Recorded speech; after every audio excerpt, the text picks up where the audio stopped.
Good morning, everybody. Thanks for hopping on today.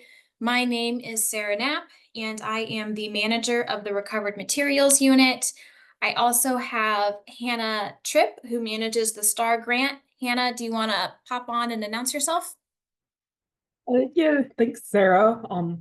Hi everyone. My name is Hannah Tripp. I manage the STAR grant. If any of you ever have any questions about the grant or would like help submitting an application or any other part of the grant process, I'd be happy to help you any way I can. Wonderful. Also on the line today, we also have Cassie Rowicki, who manages the Tire Grant, and she is also going to be moderating the chat. Hannah Baker manages our RWD grant, and Lena Sassoni is the manager of the RMA program, and altogether the five of us make up the Solid Waste Trust Fund Grant Program team. I'm going to start this presentation off by going through some housekeeping. We're going to be pausing throughout the presentation to answer questions of presented material. We will also allow for questions at the end to provide further clarification or address anything that we didn't cover. Answers to questions will be available online. We are also going to be using the chat feature. So I have disabled the Q&A. So if for some reason you see Q&A, ignore it. We're only using the chat feature. Please include your name and affiliation along with your question. And then after we've gone through, questions from people that have submitted through the chat, if there's anybody on the phone, you can raise your hand by pressing *9, and then we will call on you, and you may unmute by pressing *6. And, the same as if you were typing in a comment, please give your name and then your affiliation. And Cassie is going to be pasting these instructions into the chat just so that you have them. All right. So we are going to be reviewing some information about the scrap tire abatement reimbursement grant. And then we are also going to be talking about the new Solid Waste Trust Fund Grant Administration Portal and what you will need to do to get started with that. We're going to review our transition timeline and then go through each section of the profile application and walk you through all the stages from start to finish. And then we will close by sharing some resources. So without further ado, we'll get into the basics of the STAR grant. So the Scrap Tire Abatement Reimbursement Grant, or STAR, reimburses eligible applicants the costs for removing, transporting, and processing scrap tires from right-of-way cleanups or road projects, scrap tire amnesty or collection events, and local government-led scrap tire abatement or tire dump projects. Applicants may hold multiple projects, but each requires its own application. So for those of you who are familiar with the other two grants that we have in the Solid Waste Trust Fund Grant Program, the Recycling and Waste Diversion and Tire Products Grant, they both have set application windows where we only accept applications, from a specific set of time. Those applications are competitive, they are reviewed, they are scored, and then we make the award based on the highest scoring applications. What's unique about STAR is that it's non-competitive and it is open all year round. So you are eligible to apply for as many of these types of projects, and we routinely have local government communities have more than one. Maybe you want to have a scrap tire collection day for Earth Day, in April. And maybe you also want to have a right-of-way project, to pick up tires off the sides of the road, during the year. And then maybe you also want to have an event in November for America Recycles Day. You can have as many of these as you'd like. The only caveat is that the total reimbursement is limited to $75,000 per applicant per state fiscal year. So you can have as many events as you want, but the max reimbursement for all three is 75,000. So that's not 75,000 per project, that's 75,000 per applicant per state fiscal year.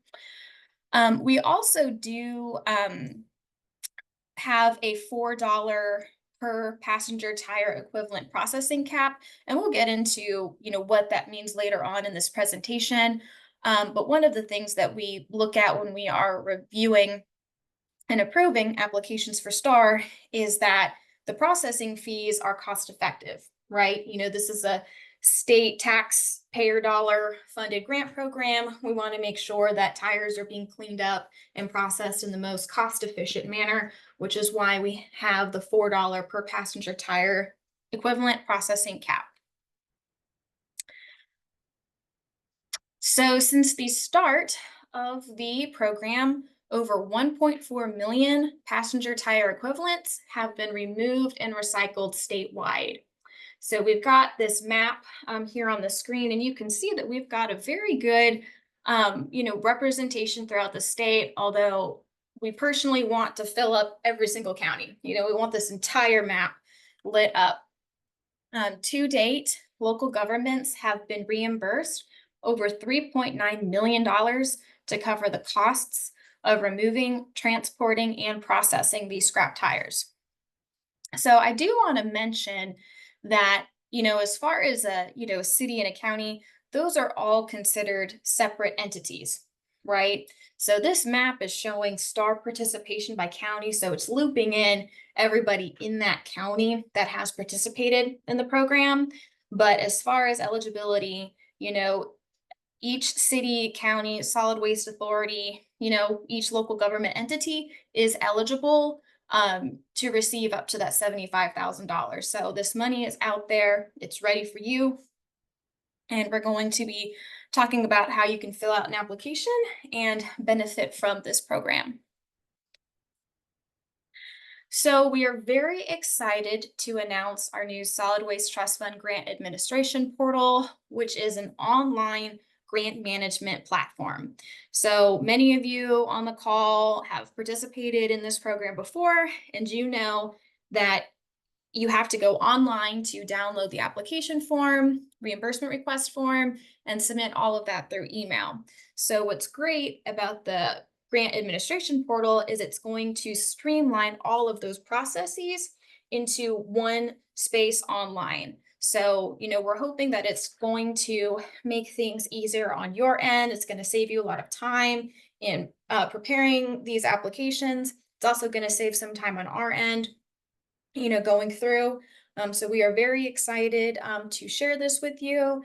And, this is our first time doing it. So, bear with us. We're all going to figure out and learn this together. And if you ever have any difficulties or trouble or need assistance, we're here for you. Don't hesitate to reach out. So as far as the transition, current STAR awardees and applications submitted prior to August 15th may continue to submit reporting to the epd.star@dnr.ga.gov email address. So this is for any new application that you're submitting, or if you've already received an award and have an active project, you can continue to submit your reports for reimbursement through email. Starting August 15th, all new applications and subsequent reports must be submitted through the portal. So if you have received an award before in the past and you have submitted for final reimbursement and you're wanting to, submit a new application for a fiscal year 2025 project, starting August 15th, you have to use the portal. Now, if you wanted to submit for fiscal year 25 project today, you would do so online or through email, but beginning August 15th, you will need to submit your applications through the portal.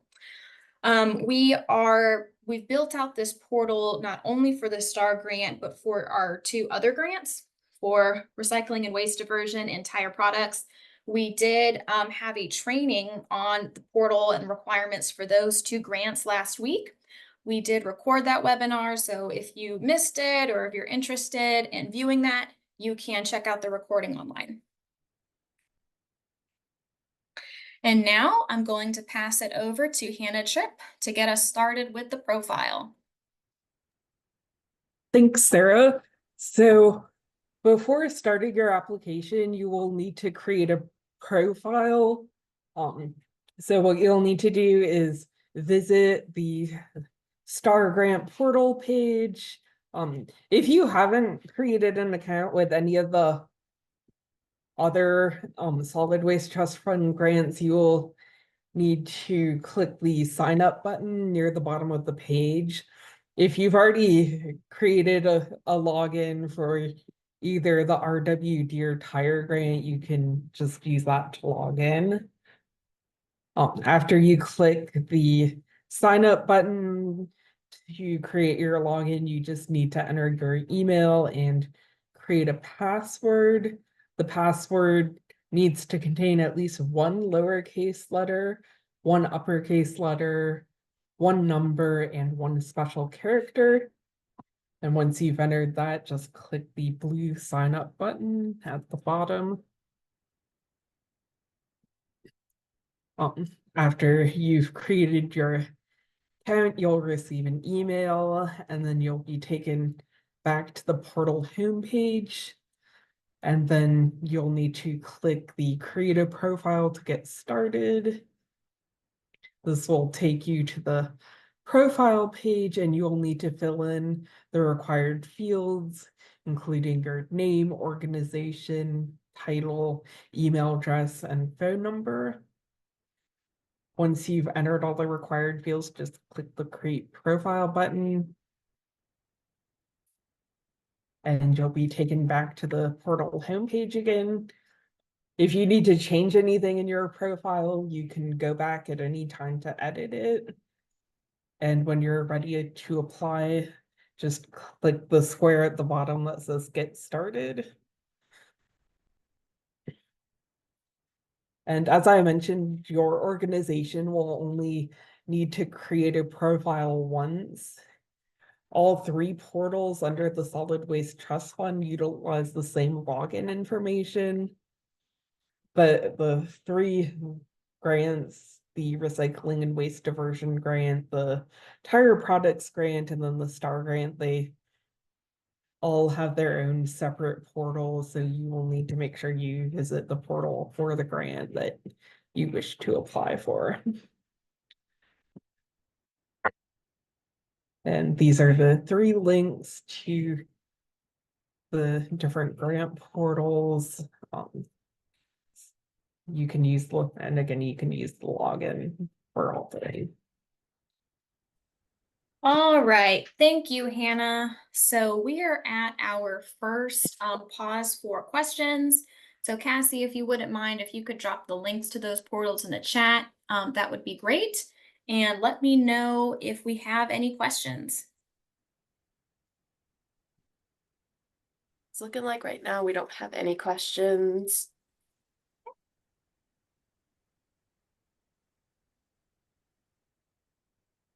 All right, well, we will go ahead and move on. And if you think of a question later on, we can certainly address it. And also, if there's something that you think about, after this presentation today, reach out to us and let us know. Looks like we just had one question come in. Well, I'm not gonna be able to say that name.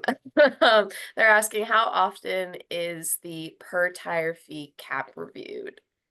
That is a great question. And we do review that annually based on, the applications of what we're approving and all of that. So it is something that we do review regularly.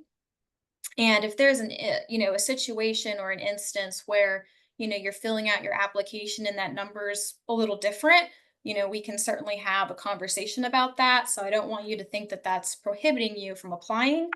But it is something that, we do, take a look at, because what we don't want to see is have a project submit and you're being charged, $12 per tire. That's not a cost effective way to process and recycle those tires. Any other questions, Cassie? Yep, it looks like we have one from Pam. I'm gonna go ahead and unmute you.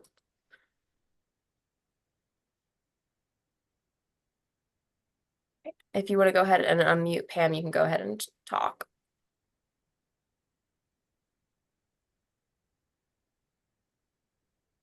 Was Pam all good?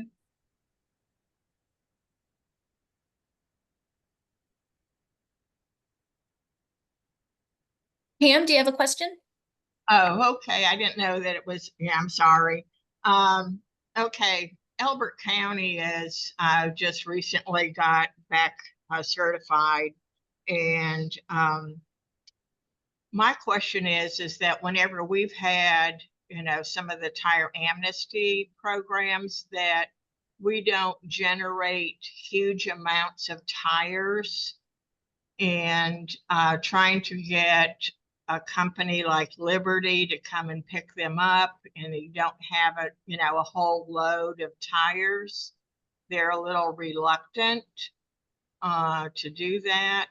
Is there any way around that? No, I mean, we don't really have any control or authority as far as the agreement between the local government and their vendor. We do keep an updated list of approved carriers and beneficial reuse processors. And just this week, we did permit another scrap tire processor in the state. So, Oh, good. And contact information is on there. So that's really the only suggestion, is just to, have that conversation with your vendor, and bring up, some of those ideas. But that's outside of what we could, assist with. Okay. Okay. All right. Thanks. All right, and it looks like we have a question from Randy King. If we, specifically Spalding County, have a row star grant, but we have a large tire dump on a property that we have taken over, can we apply for a grant to remove those? Absolutely. Yes. Thank you, Randy, for bringing that up. We're going to go through the 3 grant tracks that are available through STAR, and you can apply for all of them. And so, if you have an existing row, you are certainly eligible to apply for a tire dump agreement. There's a few different bits of information that need to be submitted along with a tire dump. For example, you do need to include, a letter from, the local zone or code enforcement, that's indicating that, this has been a problem. But it doesn't matter if the property is public property or private property. It's just, for our purposes, it has to be Spalding County is going to be the entity responsible for cleaning everything up and working with the vendor. But absolutely, please, let's work together to get that application submitted.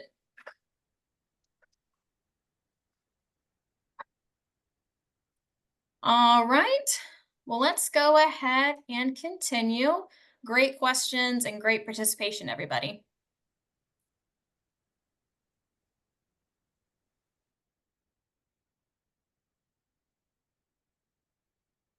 Okay, so thanks, Sarah. After you've created your profile, you'll be able to create an application. Before starting the application, I'd recommend that you do prepare for it. So you'll, depending on the grant track you're doing, you'll need to make sure that you've contacted your tire carrier, tire processor, and gotten cost estimates from them. You'll need to think about where you're gonna store your tires, and have you contacted the fire department? Have you is your storage site approved to store scrap tires? And yeah, so you'll ideally want to do all that before starting the application. You can also start your application and then save it to finish later. So to get started, just click the square that says Get Started on the grant homepage. And then you'll be taken to this page where you'll need to click Open to start the application. Well, so the first question will ask you which of the 3 grant tracks you'd like to apply to. These are the scrap tire collection or amnesty events, the local government-led scrap tire abatement or tire dump application, and then the right-of-way cleanup application.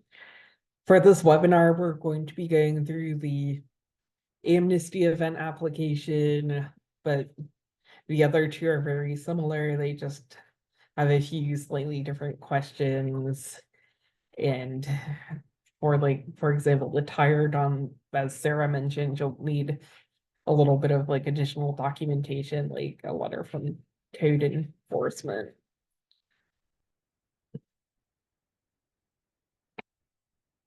So once your grant track has been selected, the other questions will pop up. The first section is the contact information, where you'll need to fill in your government or authority, federal tax ID, address, county, the contact information for your project manager, and then a secondary contact.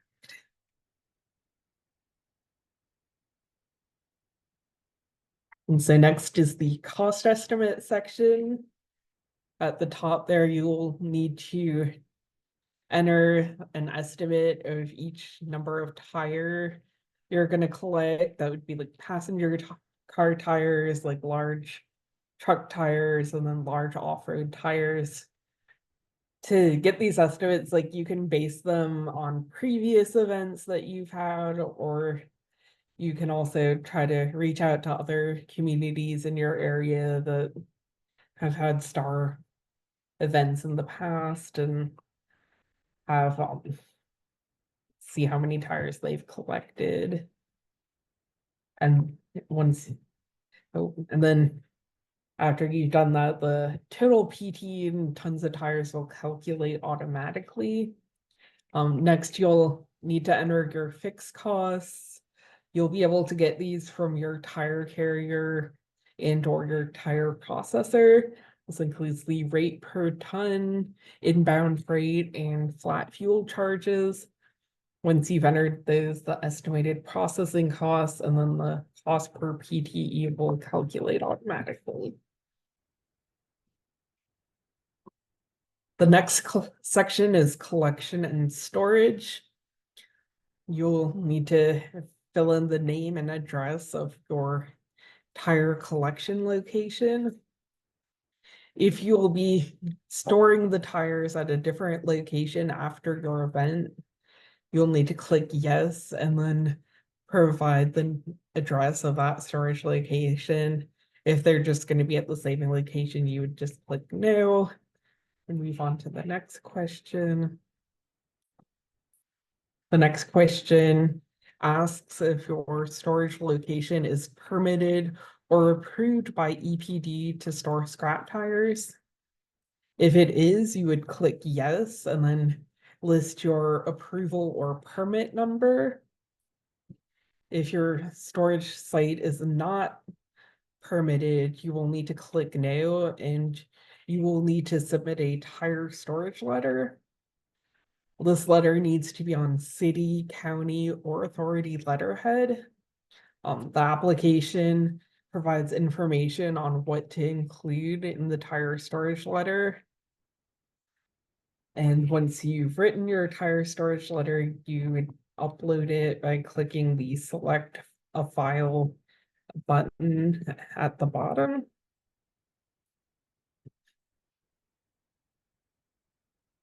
And so next, you'll need to enter your tire carrier and tire processor information.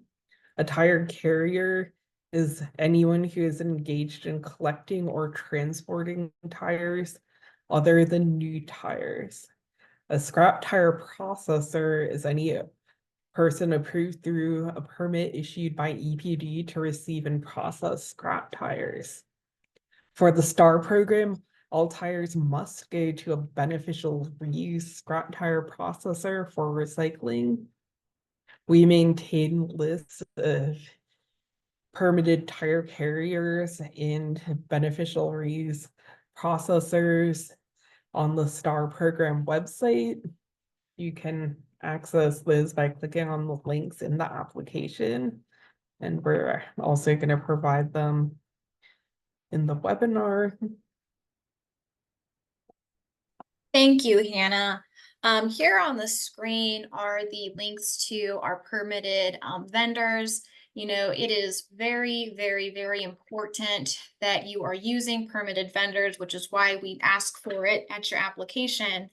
You know, it does happen, unfortunately, not often, but it does happen where the applicant, you know, they might have listed an approved vendor at the beginning, but then by the time they had their event, the tires were taken to a sorter, which is not eligible for reimbursement under this grant, or to a landfill out of state, which we can also not reimburse. The overall intent, you know, of this grant is recycling and waste diversion.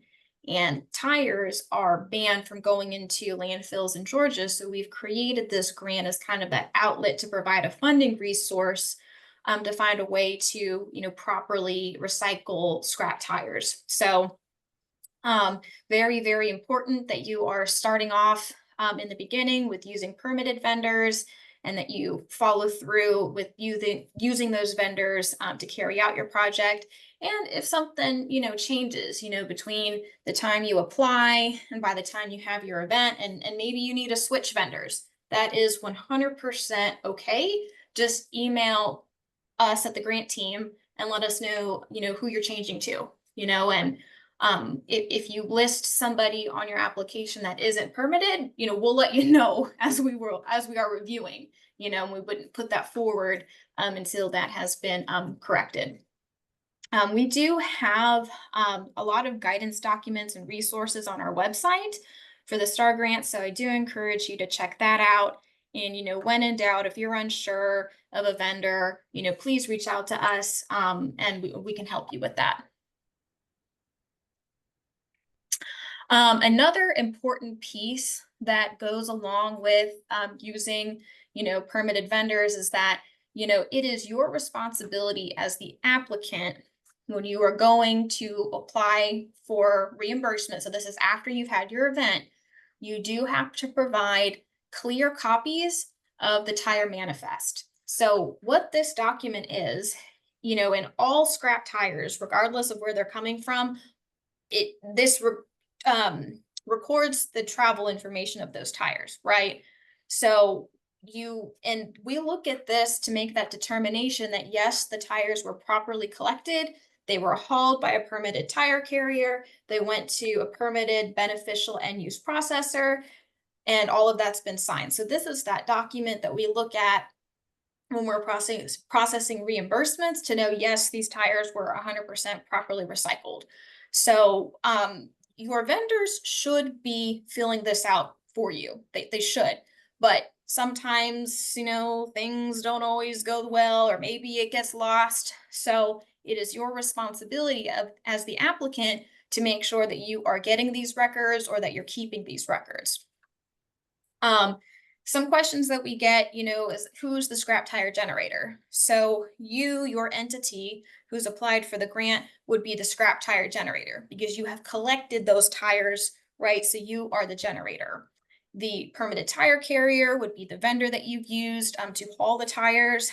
You also too, as the local government, are allowed to haul the tires yourself to a permitted beneficial end use processor. So you don't need to have a permit for that. You are eligible to haul your own tires to the processor. And then the third part, you know, that gets signed by the processor. And then you would include that along with invoices and proof of payment when you go to submit your project.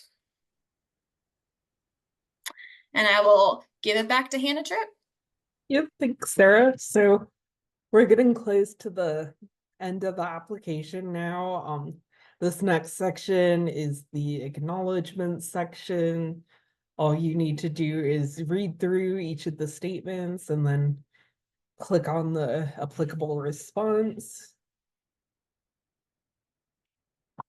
And then finally, the authorization section.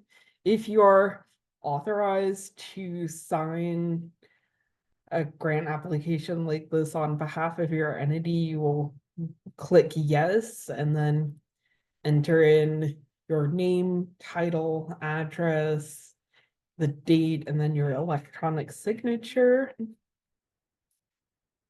If you're not authorized to sign on behalf of your entity, you will need to click no and then visit this link to download a copy of the signature page. This is what the signature page looks like. You will need to give this to your responsible official to fill out and sign. Once they've done that, you will need to upload a copy to your application by just clicking the select a file button. And once you've done that, that's the end of the application. So once everything's been filled out, you'll need to click the blue mark complete button. If you want to save the application and finish it later, you will just need to click the save draft button. Once your application has been marked as complete, you'll be returned to the main application page. If you want to make any changes to your application, you can click edit.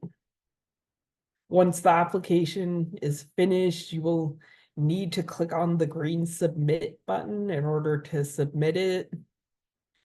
After clicking the submit button, you'll be able to view your application, but you'll no longer be able to make changes unless the application is opened back up by the Solid Waste Trust Fund grant team. After your application has been submitted on the home page, you'll see that the status of your application has changed to under review and is now gray, meaning that you currently do not have to take any action. You will also receive an automated email once your application has been submitted. All right, so we're gonna pause again for questions. So Cassie, do we have anything in the chat? Oh, yep, one from Randy King.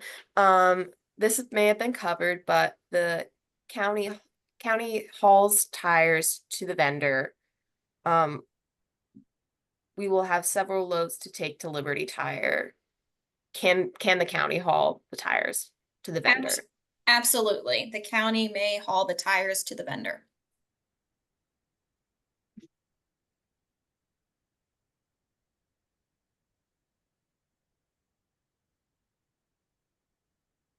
Any Right. other questions?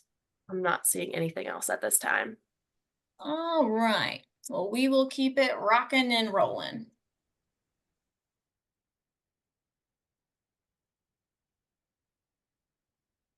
Okay, so once your application has been submitted, the grant staff will begin our review and as as I just said, once you've submitted your application, you will receive an email confirming that it has been received and we'll begin our review process.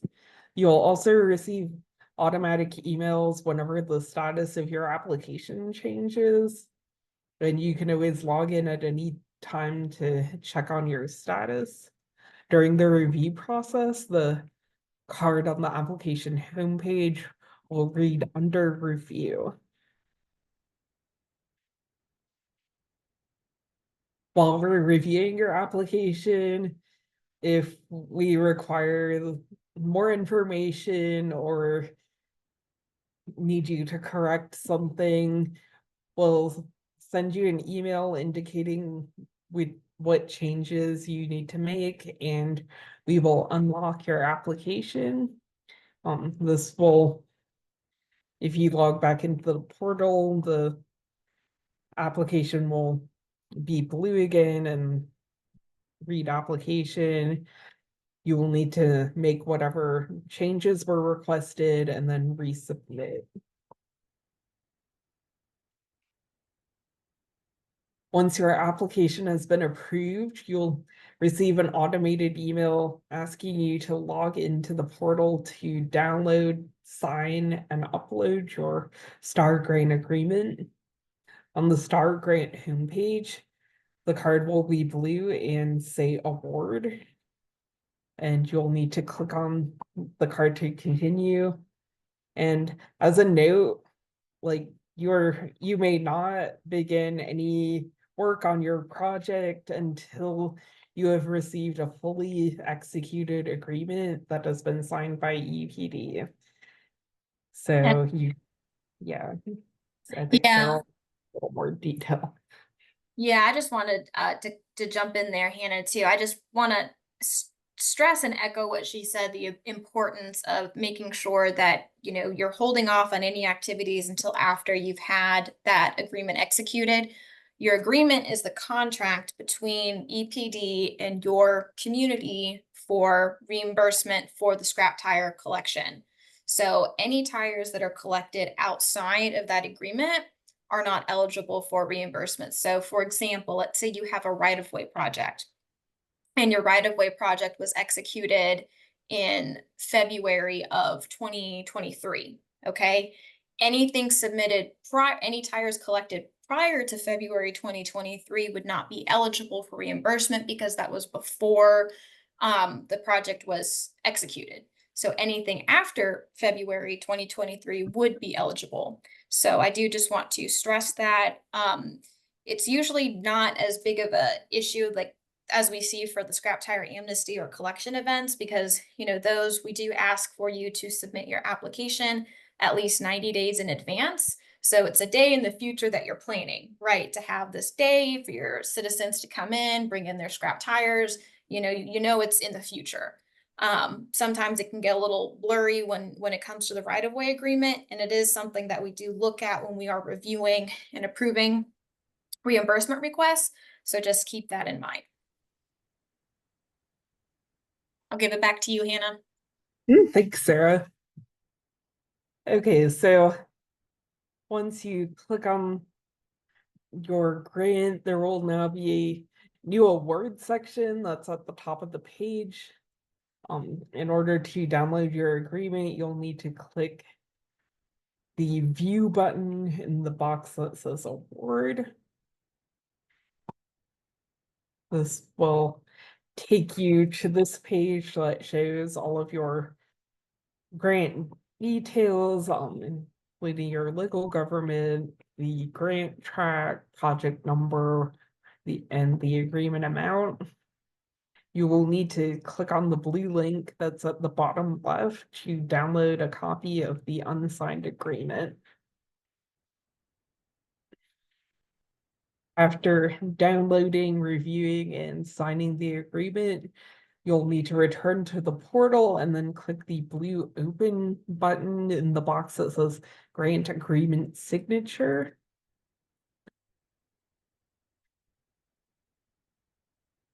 Once you click that, just enter the name of your entity and then upload a copy of your signed agreement. Once you've uploaded the agreement, you'll need to click the blue mark complete button. And then you'll be taken back to the main grant page, and then you'll need to click the green submit button. And again, once you've submitted your agreement, you will receive an email confirming that it's been submitted.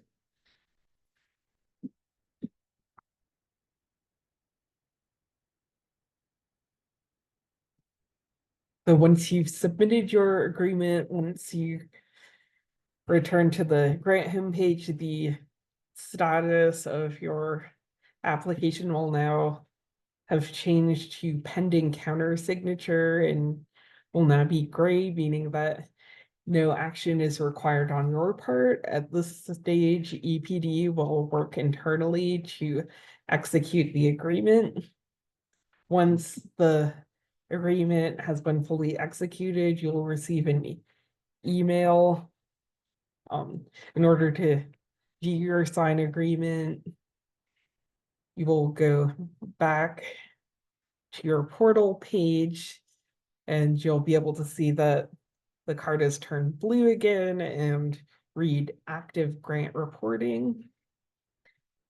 You'll need to click on the card and then click on the view button under the awards section. You'll be taken back to your grant details and there will now be a blue link at the bottom right that will where you'll be able to download a copy of the fully executed agreement.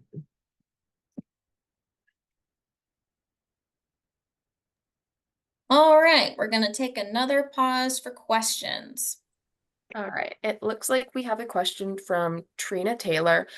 Will there be a way to revise the application if needed? Absolutely, yeah. If you've submitted it to us and we haven't started reviewing it yet, and you noticed, hey, I gotta, make this change, you're going to reach out to the epd.star@dnr.georgia.gov email address and just let us know, and we can pop back in there and open it up for you. Also, if we notice some, if we have questions or maybe we need you to make a tweak or something to your application, we'll send you an email letting you know what those changes are.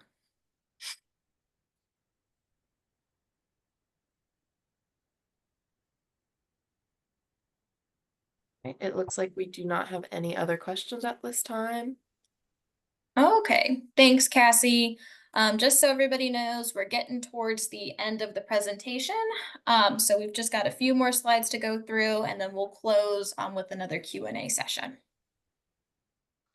All right, so now we're going to talk about reimbursement requests. So by the time you get to this stage, you have already had your event or you've finished collecting all of the tires off your right-of-ways for your right-of-way agreement, or you've cleaned up your tire dump.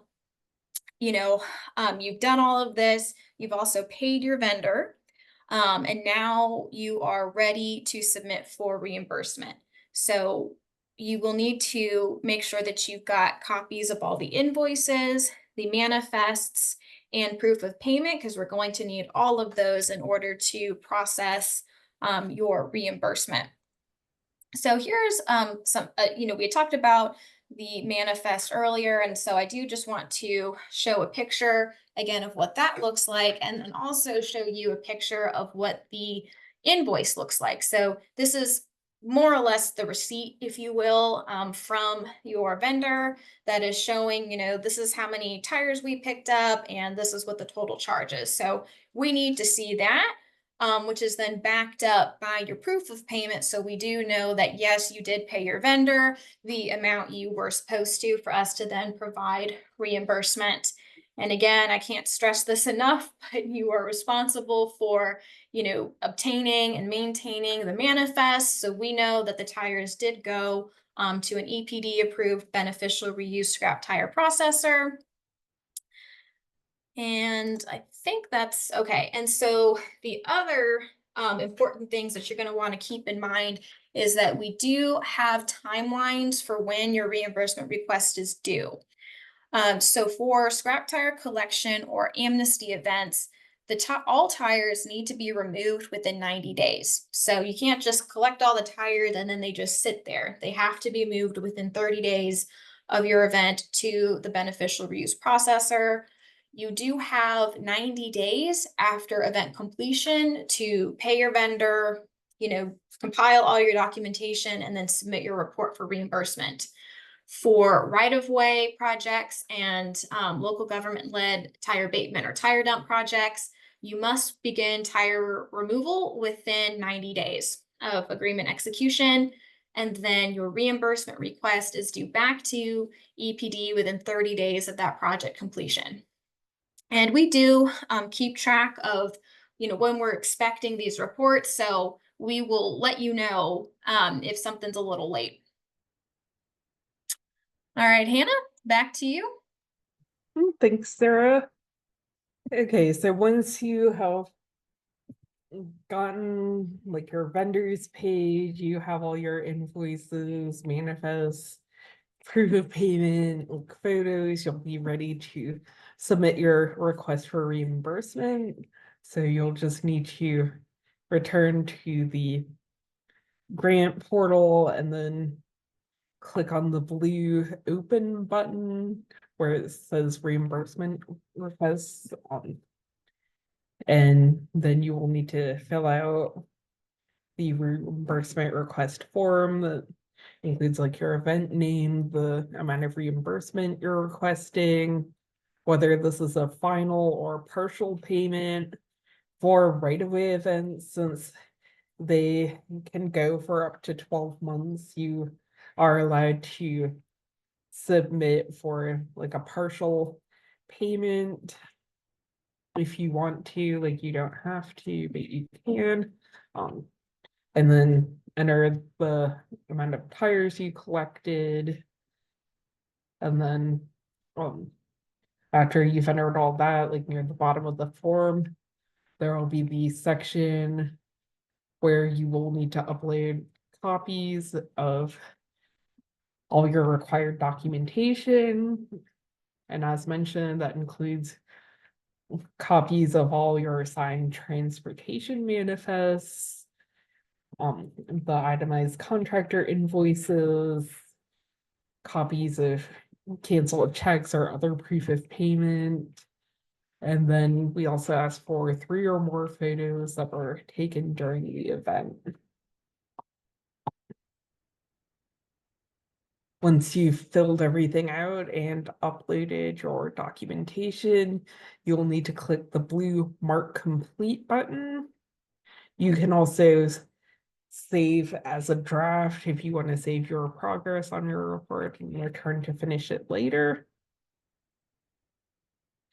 And then after you've marked it as complete, you will need to click the green Submit button to submit your reimbursement request. And you will receive an email confirming that your reimbursement request has been submitted. If you go back to the grant homepage, the card will now be gray and say completed grant. We will contact you if we need any further information about your reimbursement request, and we will also send you an email once your reimbursement request has been approved. All right, well, that is the end of the material that we wanted to go through today. So we're gonna do our final pause for questions. I'm not seeing anything right this second, but I'm going to give everybody a little bit of time to type if they are wanting to ask a question. Okay.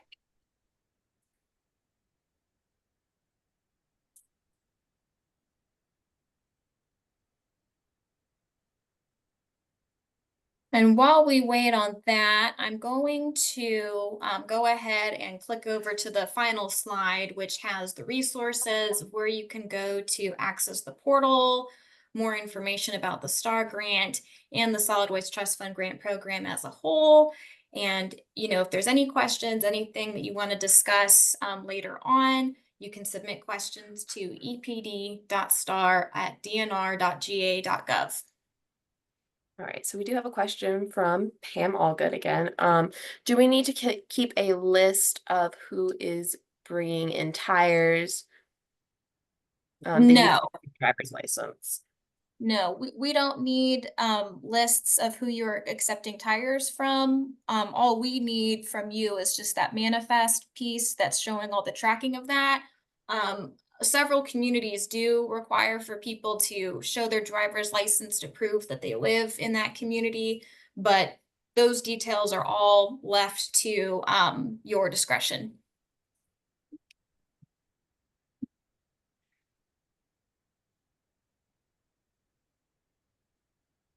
I am not seeing anybody else at this time. Okay. All right. Well, thank you so much, everybody. We're gonna go ahead and close out. Thank you so much, Hannah Tripp, for walking us through this information. Thank you, Cassie, for moderating the chat. Thank you so much to everybody participating today. And if there's anything we can do for you, don't hesitate to reach out. Bye.